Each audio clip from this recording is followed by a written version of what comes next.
Good morning, Mark Soderberg with ADM Investor Services with your morning ag market update, and a happy Friday to all. Quiet but mostly higher trade across the ag space here overnight. Fresh news is scarce with the government shutdown now in its third week. Corn right now is up 2 to 3 cents, challenging the highs for the month. Inside trade for soybeans, however, they too are trading 4 to 5 better, 2 to 3 better in the wheat.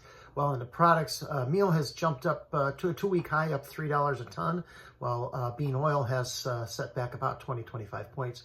No CFTC data again this week. We had speculative traders, buyers across the entire ag space yesterday for a third consecutive day. Corn was their biggest target as they bought over 12,000 contracts. We had that cutting their short position back down to about 102,000 contracts. Funds also bought 3 to 4,000 contracts of beans, bean oil, 1 to 2,000 contracts in both meal and wheat.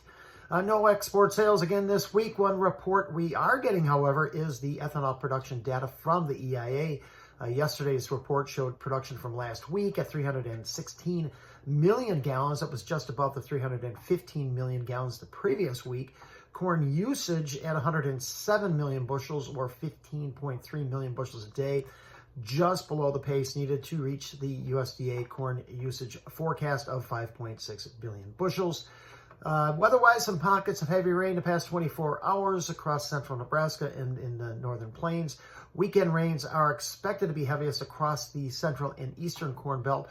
Slowing the remaining harvest area, however, will help ease drought conditions and help elevate river systems, which have been impacted by the late season dryness. Rains in Argentina, they've been timely. The Buenos Aires Grain Exchange reports corn plantings have reached 30%, up from 26% the previous week, and above the historical average of around 25%. The exchange did caution, however, that a cold snap this weekend could impact their wheat crop just ahead of next month's harvest. In Brazil, rains expected to start filling in across west, central, and northern growing regions this weekend before another dry spell sets up in that area the last week of October as rains shift to the south. In corn, the D-March spread overnight that firmed up to a 6-month high, narrowing up to 13.25 cents as prices and spreads both moving up right as harvest passes that 50% level. Tells me the market consensus that corn yields just are not living up to the USDA projections. Yields have varied greatly, particularly in areas most impacted by disease. I think history would suggest that USDA, the current forecast at 186.7 bushels an acre is too high. Since 1990, the USDA raised yields in August only to lower them in September, like they did this year 8 times.